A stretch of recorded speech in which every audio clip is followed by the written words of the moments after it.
Good evening, and welcome to another session of Sports 101, the show that discusses sport beyond the X's and O's.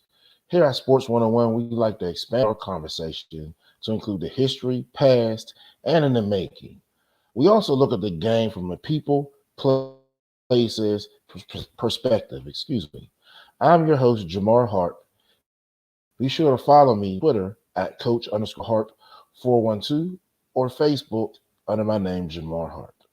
Make sure you get social with Sports 101 and the rest of Sports Zone Chicago shows. Remember, Sports Zone Chicago is on Black-owned sports podcast app in the United States. So let's get behind and support Sports Zone Chicago. You can follow Sports Zone Chicago on Twitter at Sports Zone CHI, Facebook at Sports Zone Chicago, and Instagram at Sports Zone Chicago. Remember, Sports Zone Chicago is a sports talk app. You can watch and listen to my show, Sean and Maya in the Morning, Ivan Vargas and the Basement Monsters, the Troubadours, What's Up Cuz, all the great shows on Sports Zone Chicago there. And you can also keep up if you missed anything, because we have everything available for you if you miss it. Look us up on YouTube, search Sports Zone Chicago, but most importantly, download the Sports Zone Chicago app. The app can be found in the iTunes, Google Play, and Amazon stores.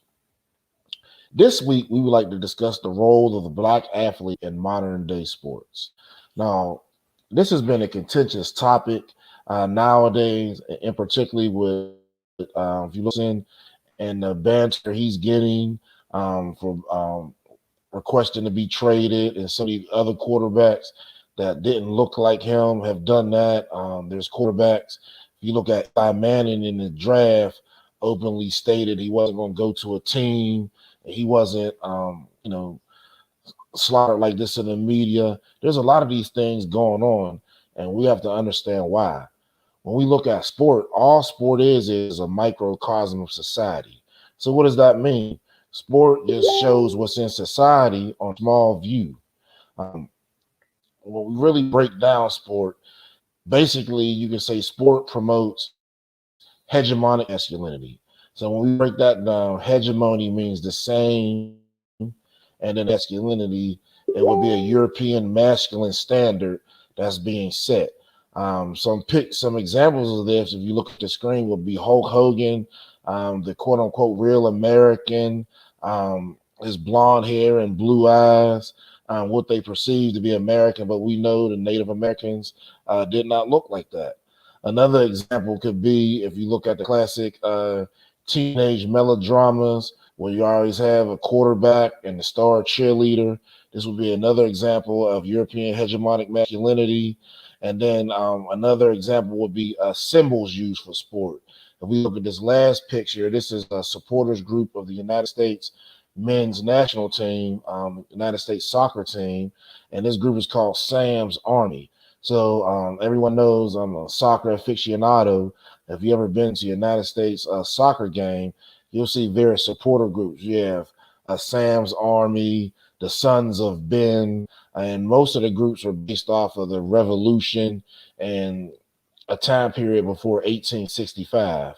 So as a black soccer fan, seeing people dressed in this regalia and enacting these periods to invoke praise for a national team may not go well with other members of the nation who were disenfranchised at that time or not even thought as human.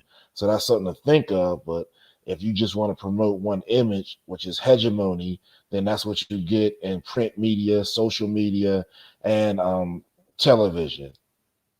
When we look at sport, is ultimately going to reflect the dominant society's views and what they deem is right and wrong. So how can we demonstrate that? Let's use the Colin Kaepernick situation, kneeling for social injustice. Commissioner Goodell just came out and said that, he deserves a chance. Now, this is after they had a closed meeting where he can't be discussed, the settle amount can't be discussed. Now the commissioner is coming out that he should have a chance to play. Other pertinent examples will be the Cowboys. Jerry Jones taking a stance saying, if you play for the Dallas Cowboys, he doesn't want you to kneel. That is an example of the dominant society reflecting itself in sport. The NFL, NBA not supporting the Black Lives Matter movement will be another classic example. You know, what's interesting about what you're saying to me, and this is maybe just my perspective on this, is Mhm. the conversation about what Colin Kaepernick did, that should have been said years over 2 or 3 years ago. Everybody flat out said he was being blackballed because of what he did. So what you're telling me is it took such a right wing activity of what happened on January the 6th, of the U.S. Capitol being stormed, for people to all of a sudden think, well, wow, was taking a knee so much of a protest? Was it so disrespectful? Do you see just like the dramatic, like how to me it's almost disingenuous for Goodall to even say it at this point? Because you should have been saying that over 2 and 3 years ago. But I understand that they were in conflict, they were in negotiation, there was a lawsuit. I get it. So he kind of probably had to walk a little bit of a fine line about what he was saying. But at this point, I don't think he's saying something that people already didn't know, that Kaepernick deserved to play football again. But Jamar, you know this as a person who understands obviously history and sports. There comes a cost. To be an advocate is one thing, to be an activist is another thing. And Kaepernick probably had to know to a degree that there was risk that he was taking and lifting his voice to bring, by the way, light to something that I still felt got swept under the rug. I definitely agree with you on that. One thing that most people don't realize is that Roger Goodell works on bequest of the owners. So when we talk about our guest and his book and William C. Rhoden's book, all these parallels start to add up, and you kind of see, even though it's strong in nature and regarding the slave references to sport, you can kind of see different things invoking over and over again, and see, well, I can see how parallels are drawn. Yeah, it's interesting. So it's how I'll be curious when the new NFL season rolls around if any team is going to take the risk in bringing Kaepernick back. Remember, we had the whole thing last year where he was going to do a workout, but then all of a sudden it got canceled at the last minute Mhm. because requests weren't being met. I mean, so there, to me, there was a little bit of jockeying on both sides, if you want to know the truth. So my question is, if he really doesn't want to play, then let's move on from the conversation. But if he's interested in playing, this is where I think he has failed epically at being a self advocate. You know what I mean? To me, if you're going to be emboldened enough to take a knee and say, this is for how black and brown people are disproportionately policed, then why do you have a hard time finding the voice to challenge the NFL and say, well, excuse me, so because I spoke up about social injustice, now I don't have a job? You know, Jim Brown would have said something and wouldn't have cared. You know what I mean? So Kaepernick to me is not a good self advocate, and I wonder why that is. I I don't know if believe he. he got Do you think paid. he still wants to play? Do you think? Okay, one. Do you think he still wants to play, or I'm sorry, pay, whatever? And we know he got money. The amount, you know, not disclosed to the public. So my thing is, why keep bringing up the conversation if he's not interested? You know what I mean? I believe he still wants to play.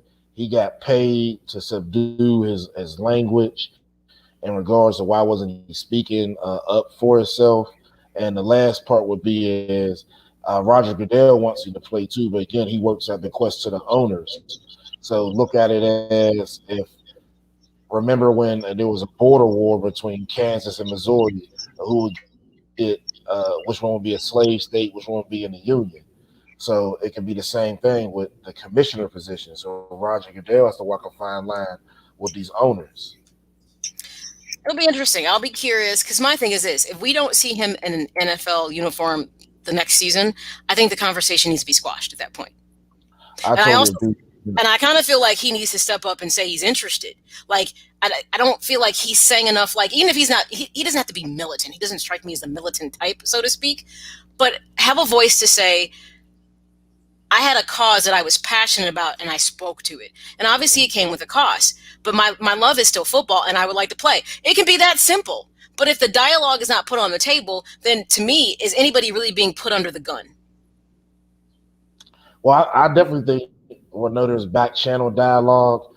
Someone that was getting up at 4 or 5 in the morning every day, working out, doing these things, going through drills as they were preparing for OTAs or mini camp, was showing physically and through physical commitment that they definitely wanted to play. Having an agent call teams and GMs and schedule workouts is also a clear sign that there's professional communication going on. Yet it's lacking the social communication that the world can see and they can get behind. So there is the two parts of communication, and there was a lot of professional communication that went on, but there was 100% lack of social communication and advocacy for its cause. I'll say two things on this, and I'm gonna put the floor back to you because this is all about you. One, don't ask people to read between the lines. Mm, Speak with purpose. And two, closed mouths don't get fed. So if he want to eat, if he want to get back in the quarterback role, guess what? He needs to open his mouth. That's just how I feel about it. I'm like, you know what? You got to advocate. The stage is yours. All Kaepernick has to say is, of course, I would love to play. It's about the right fit, the right team. That's it. That's all he has to say. But at this point, if I'm still questioning if he wants to play, then why should the owners be thinking more about it? Besides, should we iron out the wrinkle in this social issue that flowed over into football? mm. All right. Again, looking at the More Money, More Problems, the song from the 90s, I Mm-hmm. believe communication deals with something that he signed in regards to speaking verbally. Remember, the owners won't speak. Roger Goodell spoke, but this amount of money that he got is supposed to be unprecedented. So I Well, think then, if that's you the got case, then don't you think within this respective deal, if this is really about him wanting to play, and there could be a gag order in regards to what is spoken about in regards to the money he received, then if he really wanted to play, then don't you think that should have been something that should have been in the verbiage of the contract that he signed?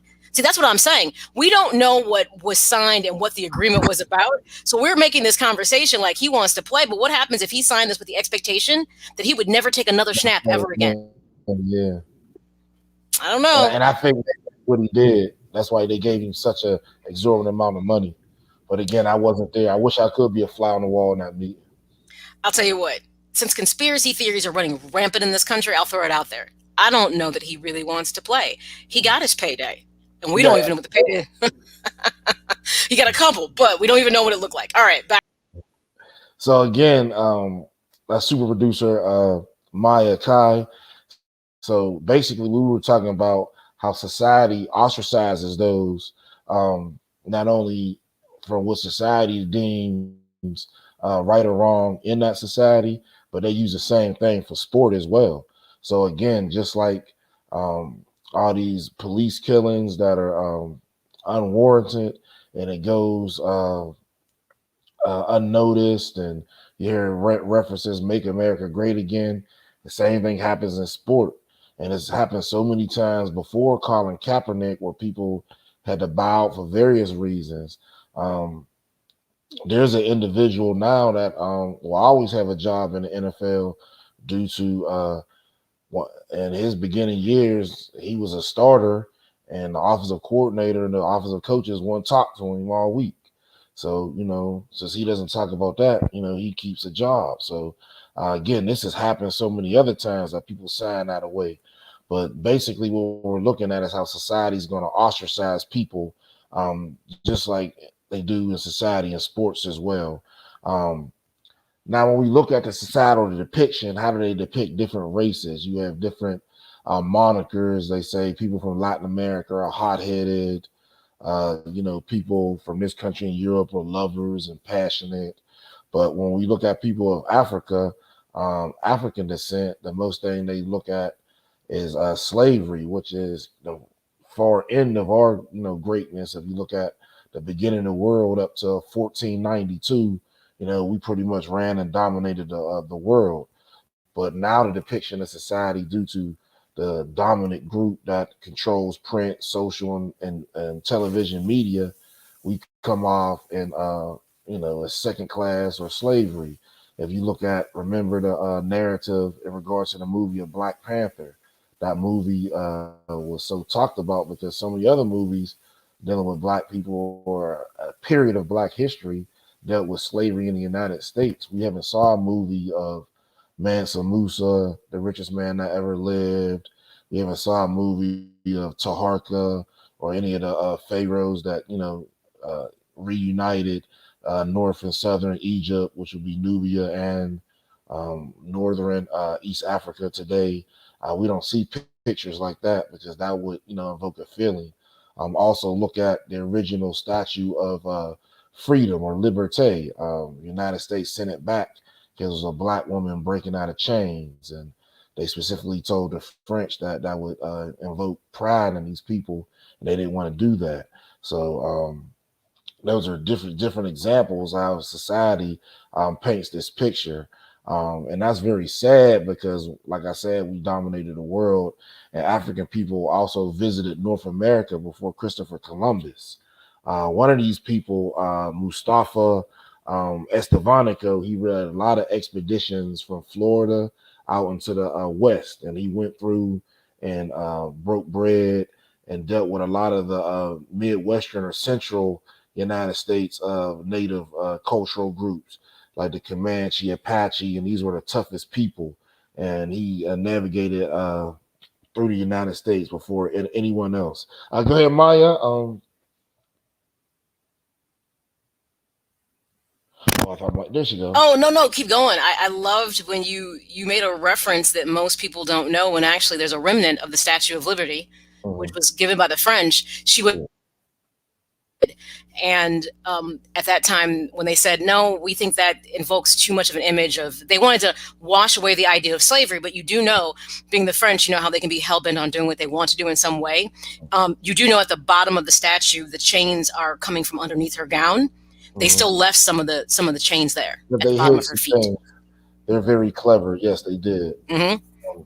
So that again, that's something a lot of people didn't know. But again, you'd be surprised at the lengths people do to put this out. And if you ever go to Washington D.C. and take a tour, Dr. Anthony Browder, he gives a tour of Egypt on the Potomac, and you can go through all these buildings and see the African carvings and symbols on the major buildings of the United States, the layout of the National Mall, the Washington Monument, and the significance of all these.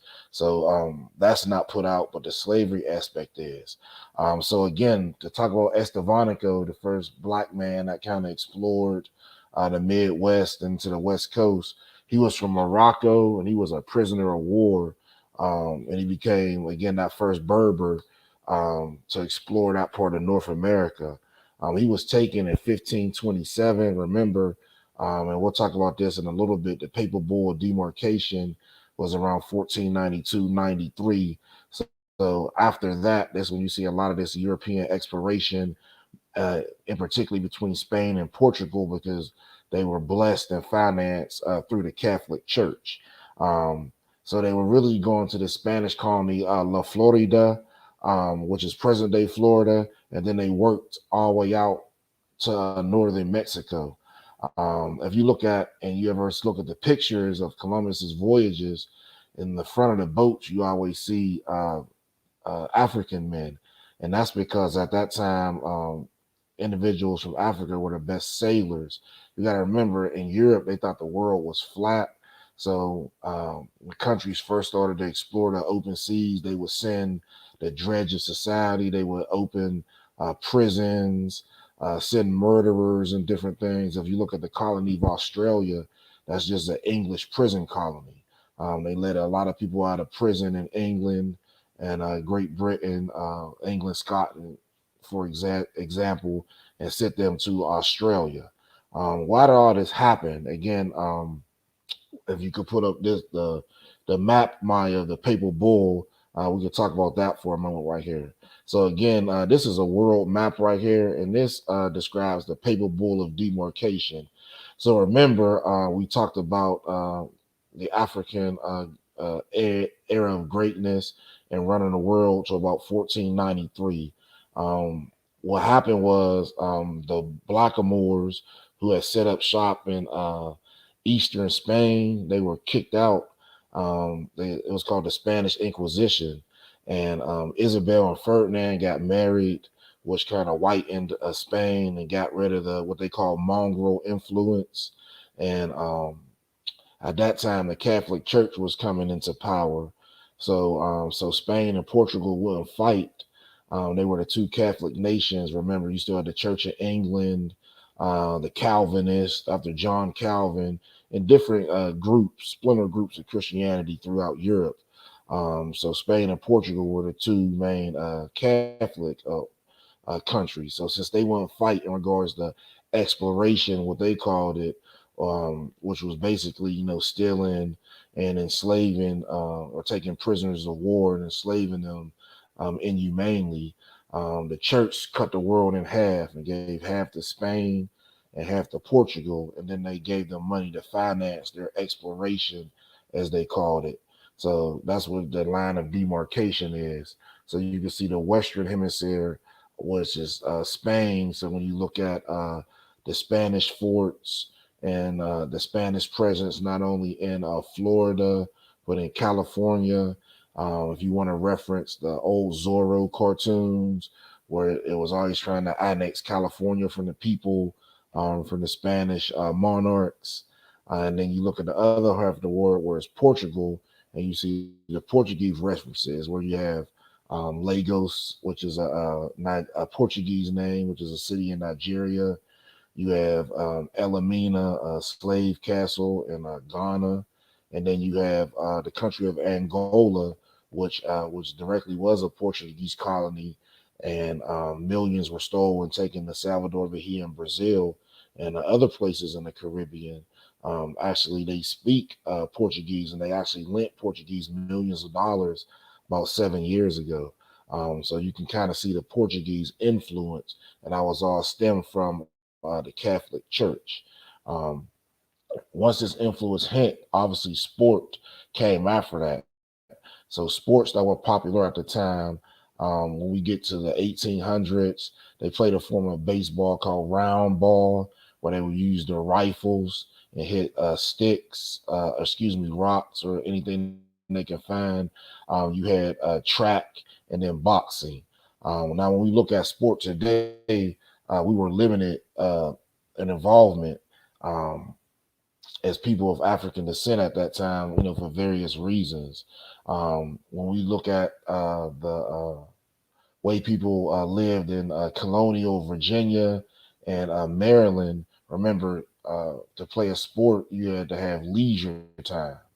So to have leisure time, you had to be wealthy, and if you weren't considered, a citizen or right after emancipation, you had to work to make ends meet. So you're not going to have leisure time to play, a kid's game, as an adult. So let's take, for example, in colonial Virginia and Maryland, they had a lot of restrictions on sport. And one of the funny laws they had was hunting. So remember, at this time, there's no Wawas or Hy-Vees or whatever grocery store from wherever you're from in the United States. You had to kill your food. So they actually had a rule in Virginia that you had to be a landowner to hunt. So just like in the if you ever see the Robin Hood movies, where peasants are killed for killing the king's deer on his land, but they live on the land and they're hungry, so but they can't hunt because they don't own land. Is just like that. Also in the colonial era, you had to look at what money was available too. And this is similar to when we look at the rules. So this rule was in place where these these peasants lived on the land and couldn't hunt, but it was food all around them. But the king owned everything. And then when you look at sports, if you remember UConn when they won the national championship, one of their players said on national TV, we was hungry at night and different things, and we still came through. And then the NCAA had a meeting, and then the next year they approved extra food for the players, at night because they were embarrassed on national television. So that's kind of parallels because these athletes are working for these institutions of higher education, and they cannot make money, but yet just like the king is eating good off all the food on his land, the institutions are eating off these athletes, and you got academic buildings being built, sports teams being sponsored, sports facilities being built, and coaches being paid about $5 million a year off of 18 to 20-year-olds that go to school for a scholarship that doesn't pale in comparison to what they produce. So as an adult, if you were in that situation, you would go on strike. But you want the kids to keep doing that. So that's something you should think about. Um, the favorite sport of colonial times was horse racing. And the reason this showed wealth because you have to have money to take care of a horse, to keep its upkeep, train it, have a trainer, etc., breed it. Um, and this correlated to present day team owners because oftentimes these owners they knew nothing about horses because at this time the black if you remember a show we did a couple of months ago, we talked about the origins of horse racing and how former enslaved Africans became the best horse racers because they took all the horses up until emancipation. So similar to the owners owning these horses for notoriety, it's like present day team owners who basically the NFL is a side business to them, and they're oil barons or tycoons or something else, and they some of them can care less of what's going on, and that's a detriment to the players. Um, Again, these prisoners of war were the best jockeys of all time, and a majority of them were forced out of horse racing due to rules.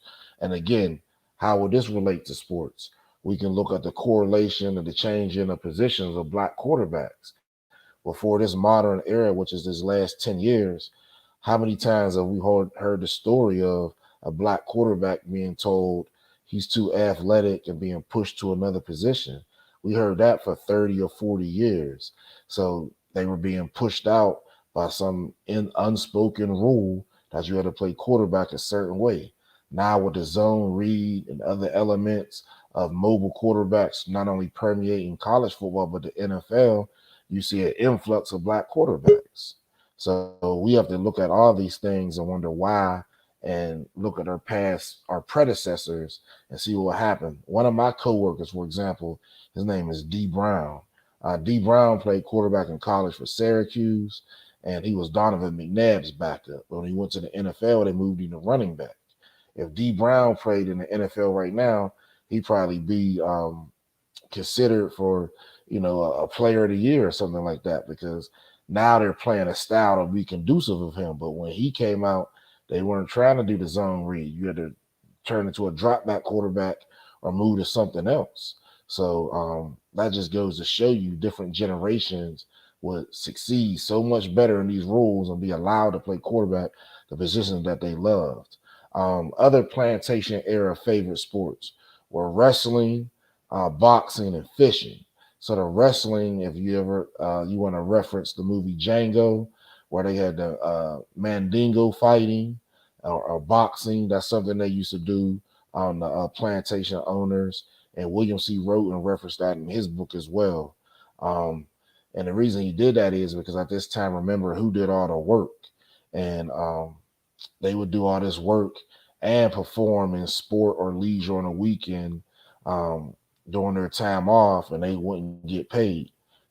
Henceforth, college athletics. And just like today, owners, when we go to sport or any event, um, it was still the same. The majority of the participants were, black or of color, and the majority of the spectators were white or European descent.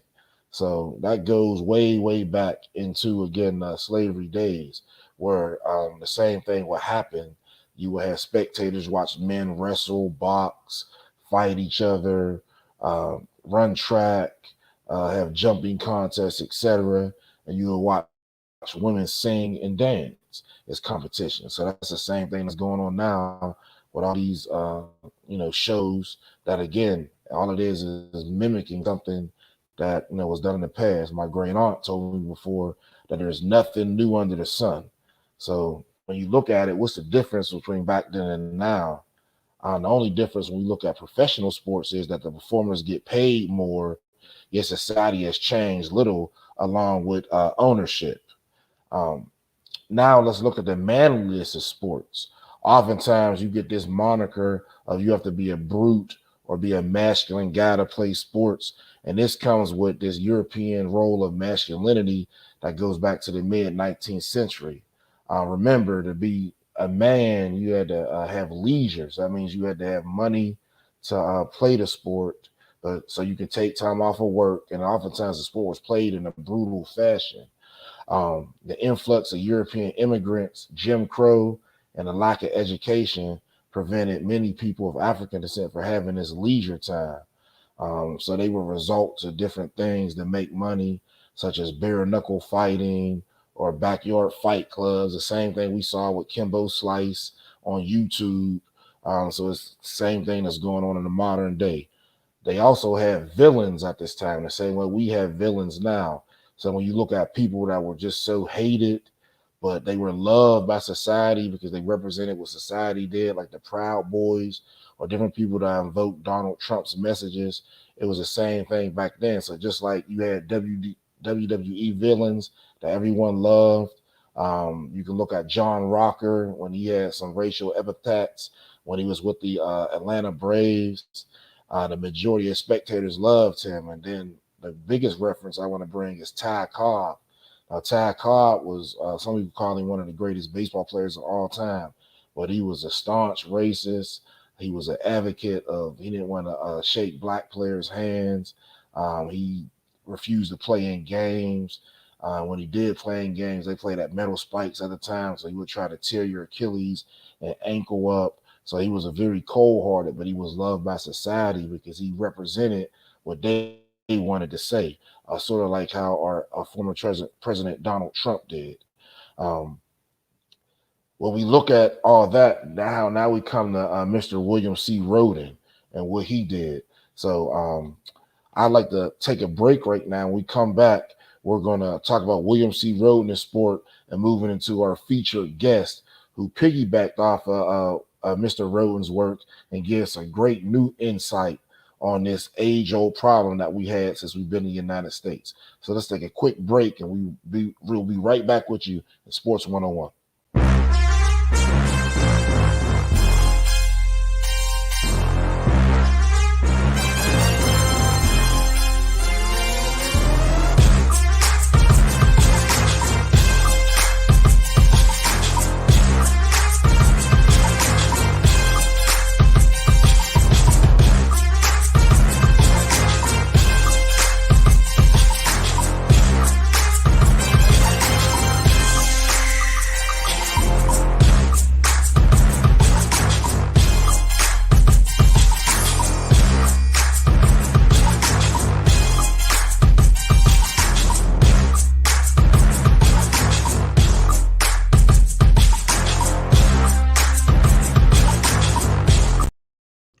Hello, this is State Representative Juanita Brent of Ohio House District 12.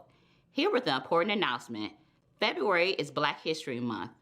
Black History Month recognizes the contributions that African Americans have made throughout U.S. history.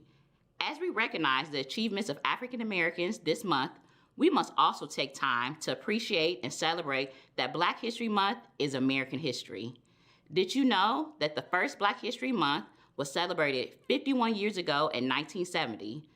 The 2021 Black History Month theme is the Black family, representation, identity, and diversity. It's important that we bring awareness to and celebrate the complex, rich, and diverse history of the Black family in the United States. To celebrate and learn more about Black History Month, you can visit AfricanAmericanHistoryMonth.gov. Thank you. Thank you, and welcome back to Sports 101. I'm Jamar Harp, and your host for this episode. Again, Sports 101 discusses sport beyond the X's and O's. We like to look at sport from a people, places, and cultural perspective while using the lens of history in the past, present, and in the making. Again, make sure you get social with Sports 101 and SportsZone Chicago and its litany of shows. You can follow us on Twitter at SportsZone CHI, Facebook at SportsZone Chicago, and Instagram at SportsZone Chicago. Subscribe to the YouTube channel, search SportsZone Chicago, but most importantly, download the SportsZone Chicago app. Our app can be found on the iTunes, Google Play, and Amazon stores. Now, before we left, we're going to do a brief dissection on Mr. William C. Roden. Mr. William C. Roden wrote the classic book, $40 Million Slaves, which our esteemed guest is going to talk about, and his spinoff. Mr. Roden was born in Chicago in 1950. And this is a picture of his book right here. and he attended Morgan State University from 1968 to 73. He played on a classic Morgan State team that beat Grambling in Yankee Stadium.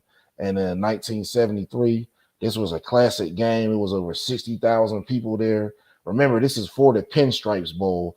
This was in the 70s. And these are two teams that are not from New York. The game was played there to promote black college football, and they had 60,000 people come out. So after he graduated, he got into reporting, and he worked for the Baltimore Sun and Ebony, and he ended up working for the New York Times. In 2006, he wrote his monumental book, $40 Million Slaves, The Rise, Fall, and Redemption of the Black Athlete, and the perceptive analysis of racist history and current reality of professional sports in the United States. So he basically looked at a contextual view of what was going on in society and compared it to the United States. So one classic view that everyone takes from this book is the NBA draft or NFL draft. The NFL draft is worst. You have to strip down to your underwear, put your fingers out, stand different posture. They measure everything, and based off a certain criteria, you can move up in draft status. So if you have larger hands as a wide receiver and longer arms, they say that produces a greater catch radius. So you may be more valuable. So that by having longer arms and bigger hands, you can make more money. So those are some things he looked at in his book. Eton Thomas, an activist and poet now, former NBA player, he praises the book and says it's a necessary read for young athletes. I think it's a necessary read for coaches and all people in general. And again, this book, it just examines the competition, ownership, and management levels of pro sports and how they look at in regards to society. Now saying that, I want to move into our next guest when we talk about the role of the modern athlete. Our next guest, he wrote a follow-up to Rhodes' book, $40 Million Slaves, this January. So please go check that out. It's on Amazon to support him. He is a native of Peoria, Illinois. So I guess he was destined to go to Iowa because he was right across the bridge his whole life. He was a star at Moline High, and he accepted a scholarship to IOWA in the fall of 1989. Had a great freshman year. We was a defensive guru. His sophomore year came out averaging 16 points, lost in the second round to eventual national champion Duke. We know what happened that year. And that Hail Mary they won. I went to North Carolina Central. It's in Durham, down the street from Duke. I'm not a Duke fan, let's just say that. So in 1992, this man was Defensive Player of the Year.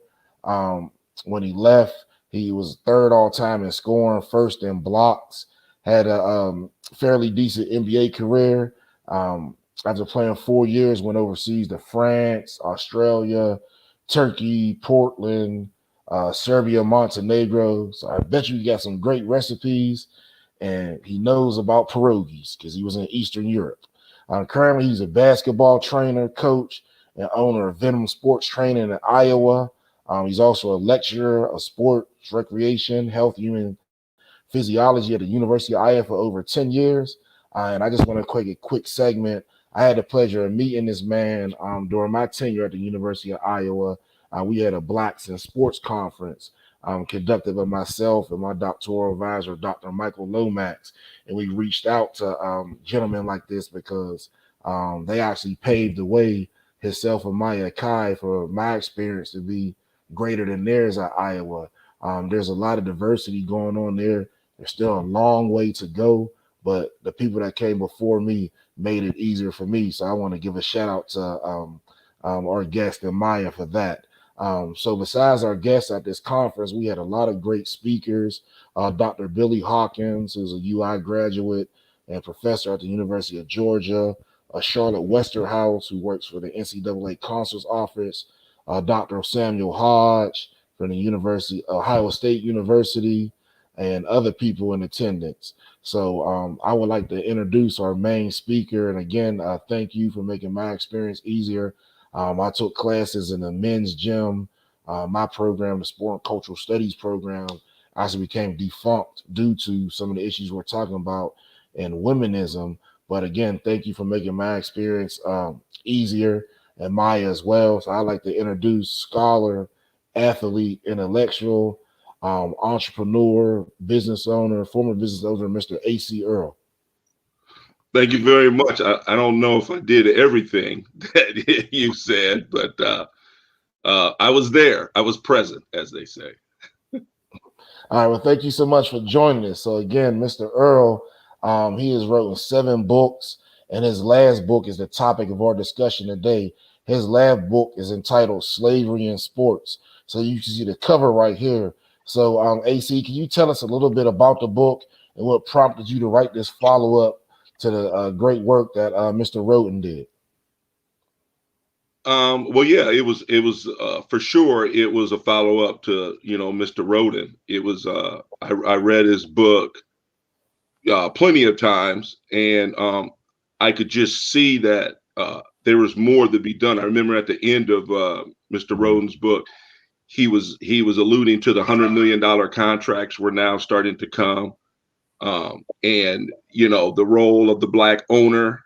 And and I just wanted to continue on some of the things that were what was happening with the NFL Combine, how you alluded to the Combine, the NFL, the NBA draft, the lockouts, the different sports, the collegiate things with name, image, and likeness, the splitting of the conference with different conferences now leaving because of football, the draft rule, the eligibility rules, the AAU. The different sports have different rules. As far as baseball is different than football is different than basketball is different than golf and tennis.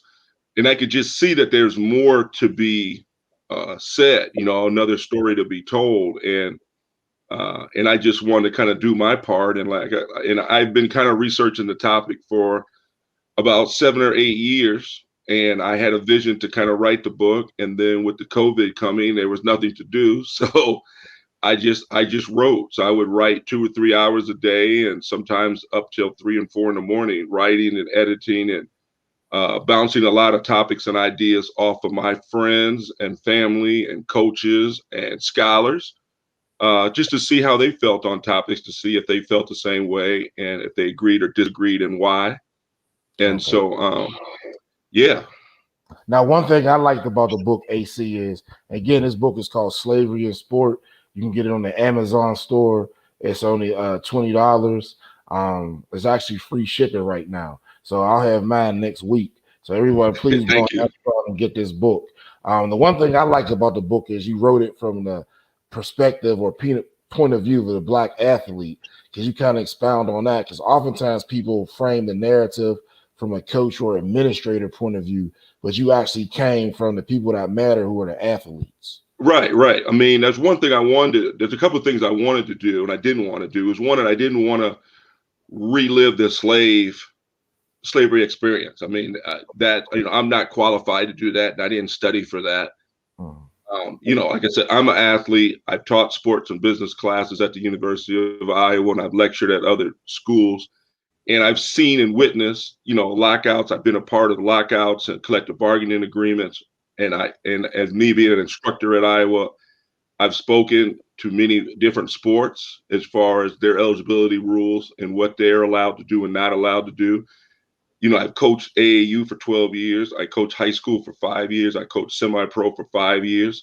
So I was able to put these different things in perspective. I have a daughter that's in Division III, college. And so I can put these different things into perspective. And, I've dealt with the NCAA, being an AAU coach, I have to deal with the NCAA on different things of eligibility and help families. So I was able to write the book and do research from that perspective, and actually, research with other instructors and other people who are privy to some of the things that they've seen, but maybe not experienced. And so, obviously playing overseas for 8 years, 12 countries, you get a lot of that as well, because the rules are a little bit different in how they perceive the Black athlete. And that was huge as well. to be perceived in different countries and different cities as the only black athlete there. You know. Now, when we talk about that perception, let's kind of narrow that down to the athletes that compete at high levels. Oftentimes, these athletes will go to the pinnacle of their profession, and you reference this in your book, and can't get a job. You mentioned you had coaches that played high school basketball and were coaching you at the University of Iowa, but yet you know people that played professionally, not just in the NBA, but overseas, and can't get a college job. Again, you invoke One of those. the overseer role that other blacks will be put in place, such as the quota they have on black coaches in football and basketball, just to keep the other players in line. Can you kind of speak on that? Yeah, spoken from experience, and I've been told by this by coaches when I was starting to get into the coaching world. I mean, I played my career was 12 years total. So when I was playing, all my buddies were coaching, and some of the people that Maya knows as well, they were all coaching. They were already into coaching, and they were asking me, well, why don't you get into coaching? And I was like, well, I didn't really have any interest in coaching. And so they kind of got me in coaching as I was starting to get interviews and starting to talk to people. And some coaches flat out told me, listen, you already played. You already made your money. Like, you're not supposed to come back and coach anymore. Like, you've already had your your limelight. We can't give you in their eyes, we already can't give you the money, the limelight, and then come back and take our jobs. And so, you look at a guy like Penny Hardaway. He had a lot of strife being a college coach because he played at the highest level. And he got into it with a couple of college coaches, and they flat out told him, listen, you were a superstar. You shouldn't be here. College coaches basically college coaches are basically a job saved for guys who couldn't play. So if you look at a lot of guys, they never played the game, or they were bench warmers, or, to lack of a better term. Now, yes, they're great minds. They're great coaches. Have they done well? Yeah. If my son signed with Coach K or Roy Williams or some of those guys, I would love it, But if you look at their career, they really never played or never had a chance to be successful. And so for them, letting former players in this world is not really necessarily something that's going to happen. So, for instance, the best I've gotten was a grad assistant job in college. That's the best college job that I've been offered. I've been offered a dorm dad job, like come live in the dorms and watch the kids. I've gotten offered a couple high school jobs, and I just got a call today that I'll probably come back and do high school, maybe as an assistant. But I mean, I've interviewed for a lot of high school coaches jobs, and they said, and I said, hey, I'll be the second or third assistant. But obviously, if you're a head coach and you look over and you see there's an NBA guy over there who played 4 years in the NBA and coached 5 years in the semi-pro and coached 12 years in the AAU, and he's helped, foster 50 D1 athletes. He knows more than me. Yeah.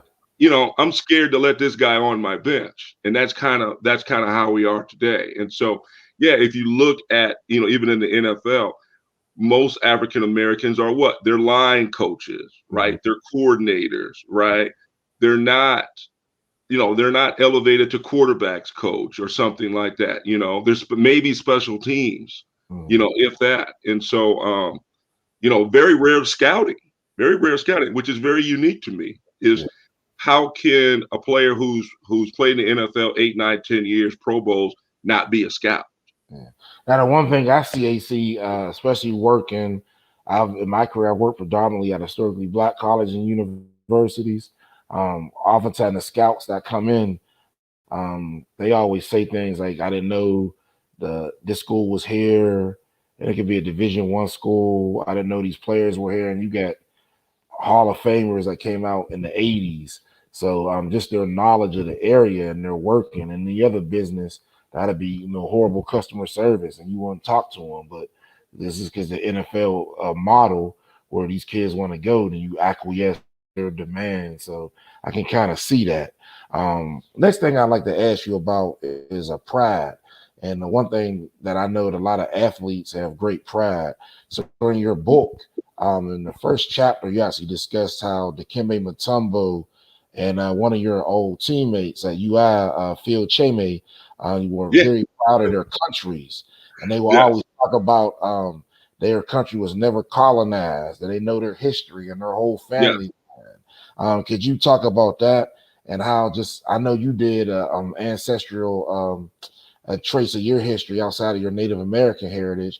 But could you talk about how that having that history would invoke, a sense of pride and knowledge and kind of permeate into the sports world? Yes, it's a couple, it's a couple stories. There's 80 million stories and all those things that you said. The big thing about Mutombo is, and I was at the All-Star game in Chicago. I took my son there, and I saw Mutombo, and my son was there, and I gave Mutombo the point, and Mutombo kind of gave me the nod, like, I know you, but just don't come over here and talk to me. So he's still that way to this day. Like, if you don't know Dikembe, you're not going to get the hug and pound, and he's a very prideful man. Unless you really know him and you hang with him, he's not going to really come out and talk to you. And that's, and that's a lot of Africans in general, but a lot of Africans also players is, they feel that African Americans in general, we were enslaved, we are inferior to them. We have mixed blood. We don't know our language. We don't know our heritage, and so sometimes that's hard playing with African, and African Americans. Now, I think and I talked about it in my book, what's interesting now is the influx of Africans in college sports, especially college basketball, especially in conferences like the Big 12, where if you look at Baylor, you look at some Oklahoma, you look at some of TCU, you look at a lot of Texas schools, and this is all because of Hakeem Olajuwon. Hakeem Olajuwon had great success at the University of Houston, and a lot of Nigerians and other Africans have came over and went to Texas. And you have a lot of kids, Chime Obumake, her sister, had a lot of success. They went to Stanford, her younger sister. And so I think it's interesting that college athletics now has gone to Africa to get the next crop of athletes because they're easier to control, to recruit than AAU kids because they don't have any handlers. Yeah, I don't know if you remember, but during my time, they had a big conference at University of Iowa with some things going on in the football team. So Kevin Burke and a lot of the guys came back. And what I suggested then is the players be treated like they came from a different country when they came to Iowa because it was such a culture shock. And then what they decided is with all the things that were going on, they decided we're only going to recruit players from the Midwest because they're used to the atmosphere.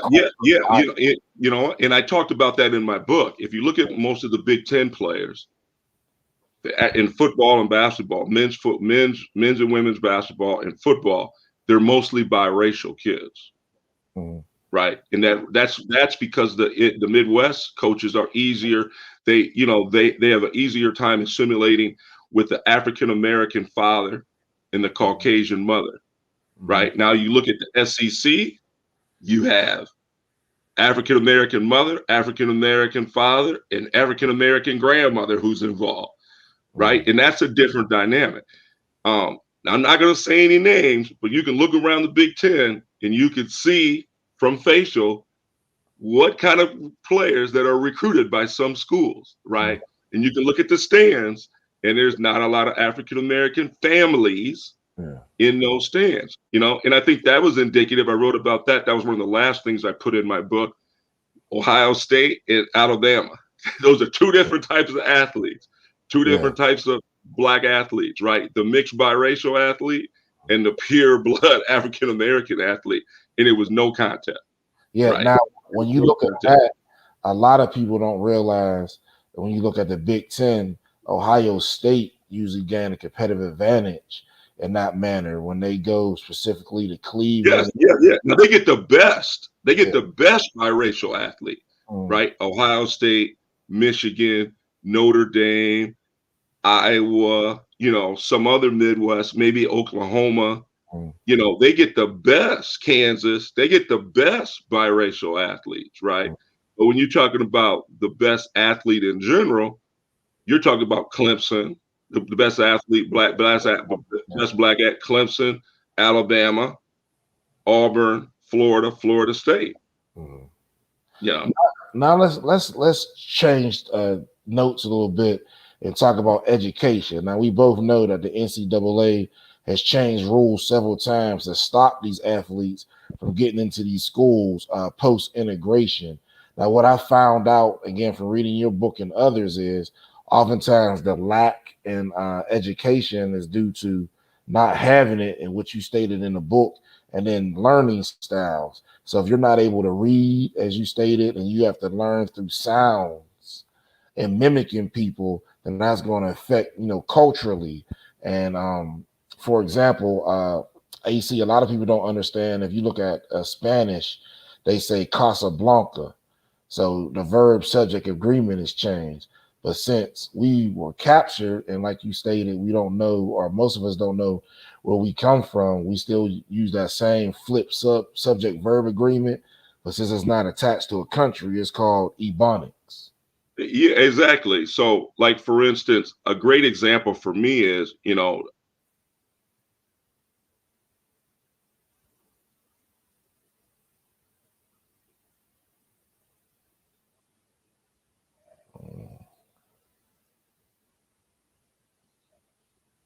Okay, so we had AC freeze up right now, and basically, because you're blowing up the internet. You're saying things that you're not supposed to say, and the internet was trying to mute you and shut you down. can you hear me now? Back up. AC's back. Okay, he's back, so I can go away. All right, there we go. Okay. Yep. Okay. So I'm back. So I had so like I said, I went to a predominantly white school. I had great teachers who really spent time with me and really motivated me. I did not learn until my first master's degree that you cannot write you cannot use don't or can't in a document, like in a Word document, like in a paper. Nobody ever told me that. So it's like, us as African Americans, like, and I always tell people, this is not our language, right? How are we expected to master this language? We don't know what our language is. And so one of the funny things is since I was a kid, I've always read books backwards. I always take a book and I read it from back to front. Now, what book do you read back to front? Do you know? Religious The Holy book. Quran. The Holy Quran is you read it back to front, right? So I must have some type of Arabic, right, that wants me to read back to front, right? And so, like, I always was taught to never. I mean, I was always taught that I can only learn one language, like learn English. When I went overseas, I learned 5 languages just from listening, right? I can learn and understand Russian, Serbian, Polish, some Albanian, right? A little bit of Greek. Why is that? Because obviously when we were slaves in the passage, we were probably taught 4 or 5 different languages, right? But we wouldn't know that if somebody wouldn't teach us or prom that. And so as a high school athlete, how do you expect these athletes? I would be the first to say English is a second language for us. This is not our first language. So African Americans, especially athletes, they should have those concessions as English is a second language. We should not be put on the same pedestal as a white or Caucasian person with college interest or anything, because this is not our language. So I mean, can you further expound on that? Because again, when you were in college, we saw that NCAA rule change where the test scores went up, and so many athletes couldn't receive scholarships because of the fact you just said. Because on that verbal score, they saw words they never saw in their life. They're putting can't and don't, and they're failing these tests. Right. So, for instance, you can go to school and we can learn to speak and mimic languages, and we can learn different words. We don't know how to write them. We don't know how to conjugate them, right? We don't know how to put them in past tense, pretense. You know, when I learned language, that's the only thing that I could not learn, is I could not learn foreign language. I could not do past tense and pretense because I couldn't do past and pretense for English. I was never taught that in English. So how are we going to learn? So, you know, I do think that the SAT and the SAT should be thrown out, you know, for college athletics, especially African Americans and anybody who's foreign. You know, the same thing happened to Dikembe Mutombo. You know, he passed his entrance exams in his foreign language, in his different language, but since he had a different language, they would not let him play his first year because he learned so many languages. I think he knows 7 or 8 languages, but they wouldn't let him play because he passed it in I can't remember the exact, either he passed it in French or he passed it in Swahili. I can't remember. But the NCAA said at the time, you know, Swahili was not, was not one of the languages. So, and the funny thing about that, AC, if you look at people who speak Spanish, Portuguese, or any other romantic language, when they're doing English, when they get stuck, they always slide a native word that they're not used to back in. And we do the same thing again, but we just don't have our parent language to back us up. And oftentimes we get criticized or ostracized because of that, but we just do the same thing that every other group that migrated to the United States does. Right. I have a little bit of there we go. Get this out of here. I got a touch of finger here. I got you. So now let's talk about AC. You mentioned practice and work ethics of Black athletes compared to their counterparts. Now we know when you listen to media, you always hear the terms gifted, natural, and the announcers make it seem like the Black athletes don't practice and they just show up to games. Can you kind of talk about this work ethic that goes untalked about and unnoticed? Well, yeah. I mean, I think when we scout and we watch athletes, we use different words for Black athletes and white athletes. Like one of the things that I put in the book was whenever there's a great a big built guy in basketball, they always say, "Oh, he could play football. He's a tight end. Like LeBron James could play tight end, or such and such can play tight end. Paul George can play tight end."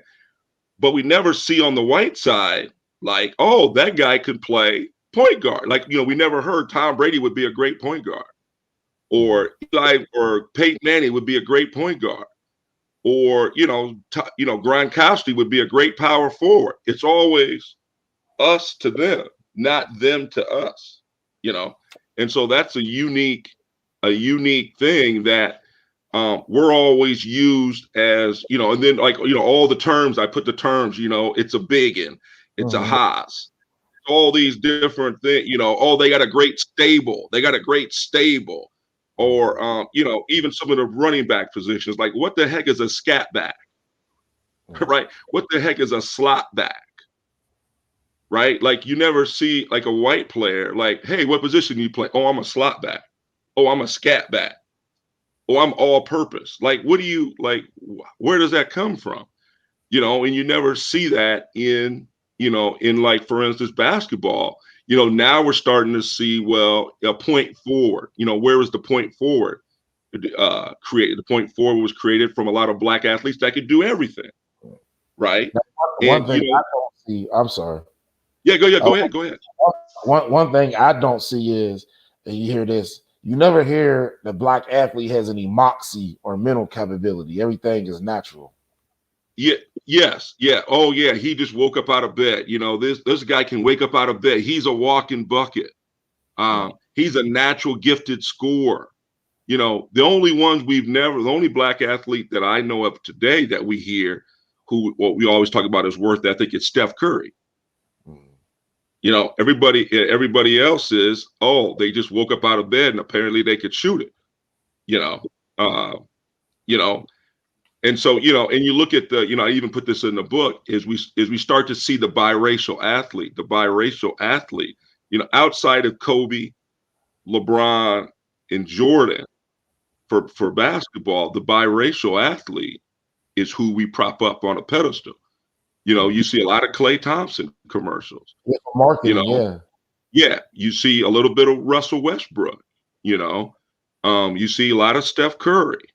Mhm. You know, um, and that's very unique that we're starting to go down that path. And and it's funny how they get those commercials, but the dark athletes, they only get certain commercials. Like, okay, for instance, today I saw one with Devin Booker. Now Devin Booker's got, I forget what it is, but he's doing an old car, and he's got a dog, and he's got fashion, and I'm like, okay, because he's a biracial athlete. Is that why he's getting that? Okay, Devin Booker is a great player, but is he a superstar status type of guy? I don't know. So let me ask you real quick, AC, before we close Yeah. out. You had a portion of your book where you reference the head coaching attire in football, how the head coach distinguishes himself with a certain hat and straw movement hat, and how that associates with references you made along with Mr. Roden. Could you touch on that, please? Yeah, I mean, ever since slavery, we're all, we've been a call and response people. We know that. We go off a call response. Somebody says something, we respond. We've all grown up from that in church. We've grown up in that in our business world and play world. So, coaches have understood that. So you watch Urban Meyer, you watch Nick Saban, you watch other coaches, the guy Bobby Bowden, all these guys are heavy on the whistle, heavy on the clap, and they retire, and somebody had to pull Nick Saban aside and tell him, hey, you can't wear that straw hat anymore. And he got that from Bear Bryant, and Bear Bryant was the last coach who really wanted to integrate Black players. And he only did because that USC game, which was the greatest game probably to African-American sports, that in the Western, Texas Western game, those two games basically changed college sports forever. But, if you look at Bear Bryant, what do you always see him with? That straw hat. You watch Vince Lombardi, he would have that hat. You used to watch Nick Saban. You go to any SEC practice in the summer, they got that straw hat on, and that straw hat means that's the overseer, right? And that's the only guy talking. That's the only guy chirping. And if you look at the movement, it's very similar to plantational movement and sharecropping movement, where one guy's out in the middle, there's a guy over here, there's a guy over there, there's a group there, there's a group there, and everything goes on a whistle or a clap, and if you look at all the warm-ups, how does it go? The main guys in the circle, the plantation owners in the circle, he brings them all together, and they're all whipping and running, and they're like, okay, we're going to beat this plantation today, we're going to beat this group today, and that's how it went. So a lot of similarities. So definitely thank you so much for joining us tonight. I'd like to close with a solution. We talked about intellectual capital and how you had a proverbial glass ceiling and placed on you. Hopefully that is lifted and we can see you be a head coach. I'd love to see you a head coach of historically Black college and university. Oh, I would love that. There. So I don't know if I would do more teaching or coaching there, though. Hey, it's the same thing. It's the same well, thing. I'd be in the classroom. I want to teach a class too, so I'd be back and forth. You can do both. So when we look at that, you look at Deion Sanders taking, and there's so many more doing this. Do you see this trend going on? And what do you think would a solution to be to what you and Mr. Roden so eloquently wrote about in your books? Well, yeah. I mean, if you look at a few years ago, there was a ton of, I think 4 years ago, there was 8 or 9 ex-NBA guys in coaching the black schools, the HSBCUs. Nick Van Exel, Vin Baker. There were tons of guys. I mean, maybe Stackhouse was down. There was like 8 or 9 or 10. Damon Stoudemire was there. Yeah, they were all there coaching. So I mean, I think it is a trend for sure. I think it is a trend, and I would think a lot of guys should go down there to cut their teeth. To be honest, I think if you can't get a job and you don't want to coach high school, go down there and cut your teeth, learn the game, learn how college basketball works, learn the recruiting rules. You know, if you look at all the guys that have taken jobs, they all get a recruiting violation in the first 3 months. You know, I love Jamar Harp. That's my guy. He was there a month on the job. He got a recruiting violation.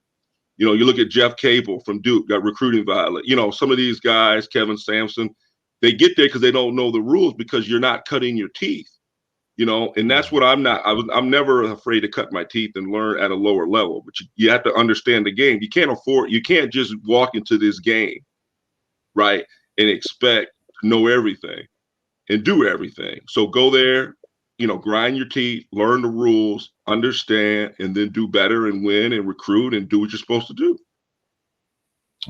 Definitely, and I certainly contend with that. So I'd like to thank you so much. Again, AC Earl. You can check his book out on Amazon.com. Please get that book. Thank you so much for having me tonight or being a guest. And again, please keep doing what you're doing. I know it's needed in that area. We both know the influx of people that are moving into Iowa from Chicago and changing the dynamic of that. So you're going to get more and more of those players that you talked about, because you know everybody in Chicago's from Mississippi. So thank you so much. I know. No, my family too. They from Mississippi. They went to Chicago, so everybody went up there. So yeah, exactly. So and definitely would love to have you on again. Hopefully during basketball season. And I wish you well in all your future activities. And I look forward to having you on our show again. Thank you so much. Yeah. Thanks, Maya. Appreciate it.